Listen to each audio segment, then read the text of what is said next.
Welcome to the Talking Sports Law Podcast, created and produced by K&L Gates. Each episode features a discussion of legal issues from the world of sports, interviews with sports law professionals, and analysis of recent trends. Let's get this episode kicked off. Welcome to the Talking Sports Law Podcast, created and produced by K&L Gates. My name is John Wilson, and I am a partner and co-leader of our global sports industry group. On the Talking Sports Law Podcast, we feature a discussion of legal issues from the world of sports, interviews with sports law professionals, and analysis and discussion of recent trends. So let's get this episode kicked off. I'm joined today by my co-host, Trevor Gates. Trevor, how are you doing? I'm doing well, John. I'm happy we've overcome the technical difficulties that have derailed this recording a couple times, and I'm happy we have NFL Counsel joining us today after everything crazy going on in the NFL, it seems, lately. Absolutely, and it's been quite a while since we recorded an episode of Talking Sports Law, so hopefully 2022 will be a banner year for the podcast with lots of great episodes coming out on a regular basis. But we're definitely kicking it off with a bang in the new year, and today we are joined by the General Counsel of Jacksonville Jaguars and Bold Events, Justin Sievert. Justin, thanks so much for joining. Yeah, thanks for having me, guys. Happy to finally get together and do this. Yeah, and for our listeners, we actually tried to record this last week, but as Trevor said, we got derailed by some technology issues. But hopefully we've got it all sorted out and we're ready to rock. So Justin, can you start us off by just talking a little bit about the path that you took to your current role with the Jaguars and Bold Events, and just talk about how you became interested in sports law? Yeah, so I would say my path to this position is pretty windy and unique. There's really no method or to the madness that kind of got me here. So I graduated from law school in 2008. I went to the University of Miami School of Law. And, I had went to law school with the idea of not really practicing law. I was one of those students. I wanted to work in sports. I had coached at the collegiate level prior to that. And I really went to law school to kind of advance my path, which I thought was going to be being in athletics administration for a college or university in the NCAA. And so I did that. And after I graduated, I went back and stayed in that path for 2 years. And then at that time, I was living in the Northeast, and my then girlfriend, now wife, was practicing law down here in South Florida. And kind of one of us had to make a move. And I came back to South Florida. And when I got back, I was here, and there were really no positions open on campus. So I joined a law firm that was in the college sports industry that primarily worked in the NCAA enforcement and compliance world. So I started there. With the idea it was going to be short-term, kind of bridge the gap until I got back on campus. And I ended up being there for 5 years. And it was a great experience. I learned a lot about the college athletics industry and in that world. And, once I got 5 years in, I was kind of looking to really expand beyond that niche and kind of just expand what my practice was going to be. And, I had decided that I was going to maybe do my own thing. So I decided to leave, and I launched my own practice. And I was successful enough to keep the doors open. And a couple of years into that, I ended up partnering with Dan Worley, who I know you guys had as a past guest, who's now the general counsel of the Tennessee Titans. And Dan and I, we met together, and we kind of put together a plan that said, hey, let's start a boutique sports law firm. We felt there was a need for a certain client type, and we thought we could do things a little bit differently and be marketable. And we put together a plan, and the plan was basically, let's try to do this and totally not blow all our savings and see if we can make this work. And, we were fortunate enough to land some pretty good clients, and it did work, and it grew from there. And Dan and I worked together for about 3 years with a variety of clients, both in the professional and college sports industries, and then just other clients who are kind of ancillary to sports. And we worked together until Dan ended up taking an in-house position with Nashville SC prior to the Titans. And I stayed in private practice for a few more years, both on my own. And then I joined Velo Wood, which is a firm based in Dallas, Texas, until this opportunity kind of popped up. And that's when I decided to make the move into an in-house position. Yeah, that's outstanding. I love hearing the story, and not a bad legacy from Sievert Worley law firm that now both of you guys are in-house with NFL clubs. But you're right that Dan was a podcast guest, but we have no doubt that this is going to be a much, much better episode than Dan's episode of Talking Sports Law. I mean, that's why the Sievert was before the Worley in the firm name. Sometimes you have to carry your partners here and there. Well, speaking of carrying your partners, which I'm very familiar with between John and me, let's talk a little Ouch! bit more. Ouch!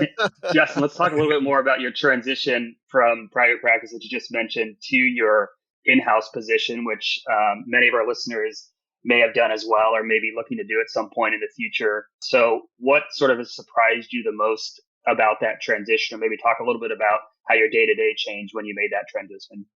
The past 5 or 6 years, my day-to-day was somewhat similar to what I'm doing now. My practice really turned into working with probably 70% of my practice was working with professional teams on their in-house issues. So I had clients in the NFL, the MLS, and the NBA. So I was doing a lot of the same work that I was doing now. In my time at Vela Wood was excellent firm, great people, great work culture. So I really enjoyed my time there.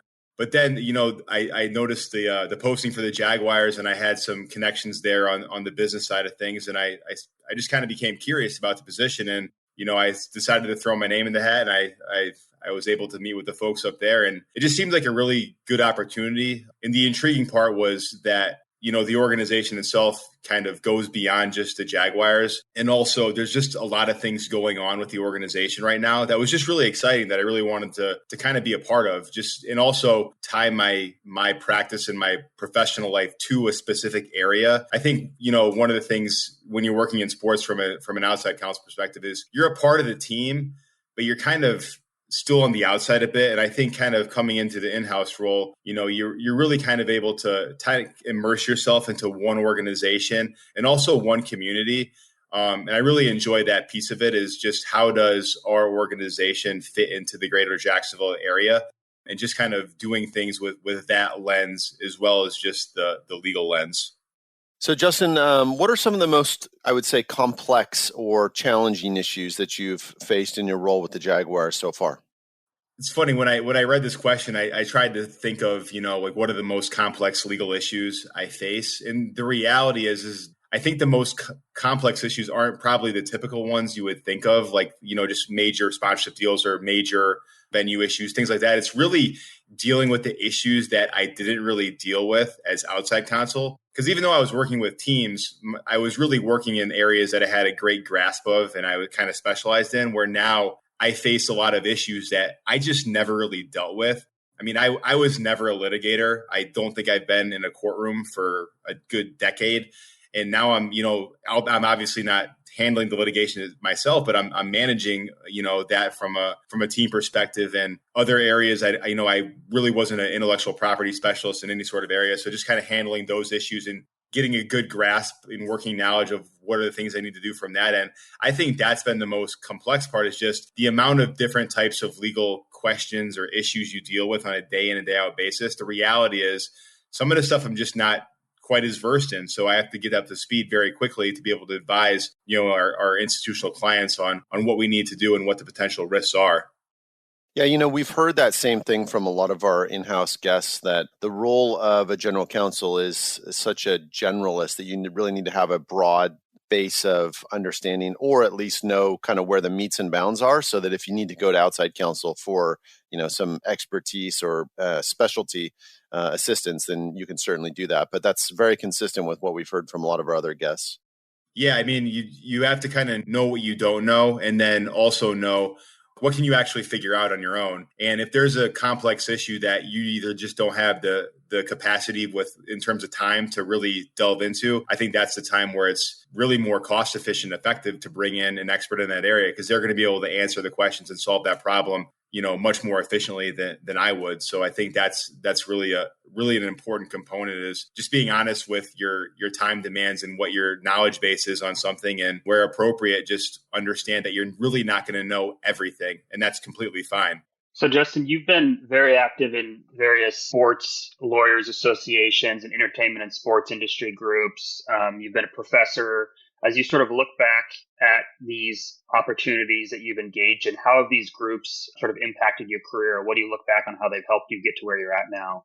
Yeah, so I think, the big two in our industry would be, Sports Lawyers Association and then the ABA Forum on Entertainment and Sports. And I'm actively involved in both of those. And I think they're great, in terms of a couple of things. One, I think they do a great job of providing substantive content that, whether you're, a beginner in an area or an expert, I think they really provide value in terms of what are the current issues we're seeing and how are things trending. And I also think it's both are great platforms in terms of meeting other people in the industry. I think the sports legal industry is much smaller than people think. It's obviously very difficult to crack into. And I think both of these organizations do a great job with networking, whether you're new, whether you're a student, whether you're a practicing attorney that's been in the field for years. I think they do a great job connecting people through their various events. So I really find both organizations extremely helpful from that perspective. So just content, networking, I think are obviously huge assets to being involved.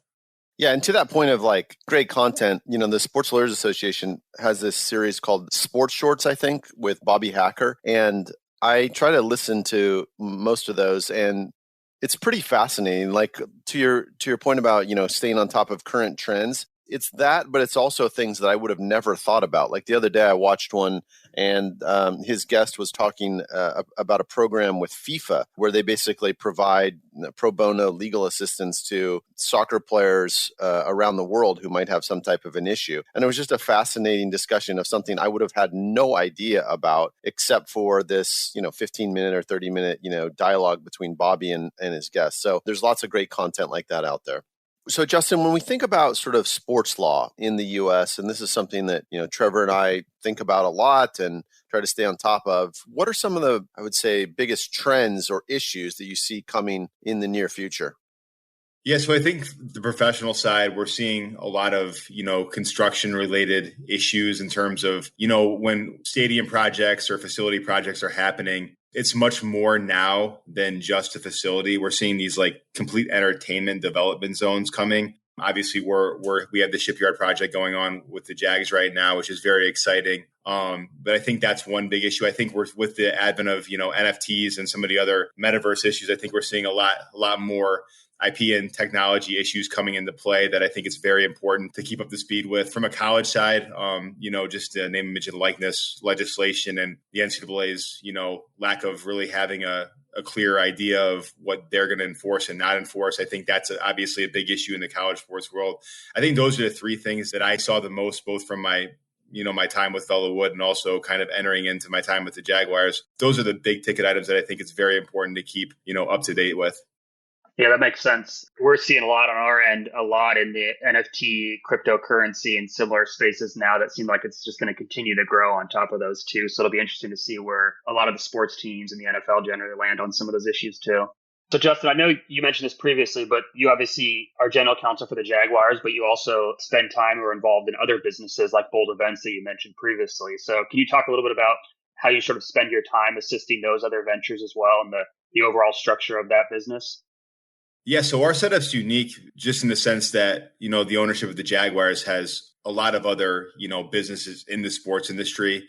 There's the Jaguars, there's Bold Events, which is we operate events both in our Daly's Place amphitheater and also within the stadium. We have AEW Wrestling, where we have a separate general counsel for, which is one of the, the biggest wrestling organizations in the world. We just put on a major pay-per-view event this past weekend. Fulham FC, which is a soccer team out in London, is also another part of our organization. So we have a lot going on. I'm the general counsel for the Jags and Bold Events. Like I said, we have a separate general counsel for AEW and separate general counsel for the soccer team, Fulham FC. And then we have Mega, who is our CLO, who oversees everything. So it's really interesting because obviously we have our own buckets where we focus on, but we do have weekly meetings as a group where we're allowed to kind of go through the various issues we're all dealing with and ask questions and really work together on any questions we may have, because the reality is, we're all, in-house counsel now. So we have, a broad range of responsibilities, but in our past practices, we probably all have specialty areas.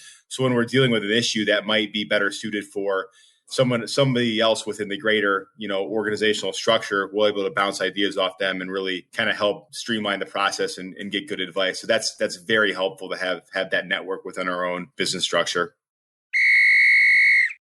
And with that whistle that you just heard blow, that signals the end of our regular time, and we're going to move into overtime. So, Justin, in overtime, Trevor and I will launch 5 rapid-fire questions on you that may or may not have anything to do with sports law.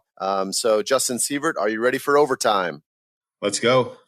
Justin, what's your favorite activity you like to do when you aren't working? I think my number one activity right now, it's probably the only activity I actually have time for, is both. I have two kids, both boys, and I coach both of their baseball teams.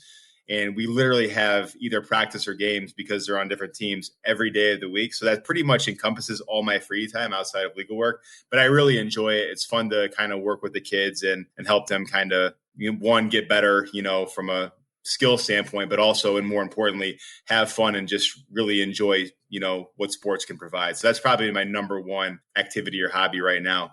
Okay, follow-up question on that one, Justin. Yep. Can Coach Sievert bite his tongue when the umpire makes a terrible call, or are you the one who's definitely letting the umpire know when the strike zone is perhaps a little too tight or perhaps a little big, or when they blow a call, at first base? I'm actually pretty good about holding my tongue. I don't know if my wife would disagree with me, but I'm pretty good at not saying anything to the umpires. We have a good group. They do their best, and usually the reality is, whatever calls happen, they tend to even out either way. So I'm pretty good, I think. But maybe if somebody's filming, then maybe that would disagree. So Exactly. All right. So besides your job with the Jags and Bold events, what would you say has been one of the best things about moving to Jacksonville? So we're not in Jacksonville yet. We're still in Miami, and we're moving this summer. But we've traveled up there usually every other month, and usually with the whole family. So I think the most unique part about Jacksonville is that I always think of when I'm walking around is it's very big in terms of just the land size, but it feels very small. And I mean that in a good way, where, Miami is great in terms of there's just a lot going on and it's very exciting. And not that Jacksonville is not exciting, but I think there's a good balance between big city and also just being able to kind of get away and have a little bit quieter of a place to kind of reside. So I think that's one of the most exciting parts about moving to Jacksonville that we're looking forward to, is just a chance to kind of have a little bit more space, have a little bit slower pace of life. I think we're really looking forward to that aspect. What's the first website or app that you check each morning when you wake up, Justin? It's definitely Twitter. I try to not have it be my work email, although I sometimes fail at that. But it's definitely Twitter. I have a list that I created of that's the accounts of all my favorite sports teams. So I usually just kind of run through that, see what I might have missed from the day before. But that's definitely number one. So, Justin, what's the best live sports moment that you've witnessed in person? So I think there's two. So number one is the World Baseball Classic. I saw the United States beat Venezuela in a walk-off, Adam Jones, in the 10th inning, which was pretty cool just because myself, I had never really seen the United States compete as a country. I'd never been to the Olympics or anything like that in person. So it was pretty cool to see an international event in person, and also your own country. And it was a great game. Jose Quintana for Venezuela had a no-hitter through 7 until they pulled him, and the United States came back and ended up winning in extra innings. So that was probably number one. It was just a great atmosphere with the fans from both countries. Just a lot of fun, a very exciting baseball atmosphere. And then number two was, I'm a big NASCAR fan. I've been going to races since I was in law school, with my wife. Actually, we really enjoyed the tailgating and all that. But I was able to, the championship was down here in Miami for up until 2 years ago, and I was able to see Kyle Busch, who's my favorite driver, win the championship. And that was the first time I'd ever seen one of my quote unquote teams win the entire thing. So that was a lot of fun, as well as being able to experience that. I am growing as a NASCAR fan, and looking forward to going to the Daytona 500 sometime down by you, Justin. So it's good to hear you say that too. I tell people all the time, it's, on TV, it's one thing, but experiencing, a race day atmosphere in person is just a lot of fun. I think it's just a great environment, and it's very, very family friendly for those that are out there with kids as well, in terms of just kind of the events that go on and what goes on in the track itself. Certainly. And I was sort of in the camp, obviously NASCAR is very difficult, but I just didn't sort of understand the difficulty of it. And now as I've grown, and thanks to my father-in-law's interest in it, I've become much more intrigued with it and see how huge of a feat it is to do what they do. If you weren't working as a sports lawyer and I guess maybe coaching baseball, what would you be doing? It probably would be coaching still. So I was a track and field coach at the collegiate level before I went to law school. I really enjoyed doing it. It was a lot of fun. So probably be coaching. I played football and track in college. So probably one of those two sports is what I would be doing. But those are tough jobs in terms of I know we think that being a lawyer is a time commitment, but I mean, for coaches at a higher level, there truly is no off season or time off with, especially at the college level, with recruiting and coaching itself. It's a massive undertaking, but I really enjoyed it. It was always fun to see the athletes, get better at their craft and also kind of having an impact on just their lives in general. So I really enjoyed that. Well, Justin Sievert, that brings us to the end of our episode of Talking Sports Law. Thanks so much for coming on and being a guest. Yeah, thanks for having me, and appreciate you guys bringing me in. It was great. Enjoyed it. And thanks to everybody for listening to another episode of Talking Sports Law from K&L Gates. K&L Gates is a full-service law firm featuring lawyers on 5 continents. Sports lawyers from K&L Gates regularly advise teams, sports properties, professional athletes, and brands in navigating the complex legal issues that arise in the world of sports. Thanks for listening, and we'll catch you next time.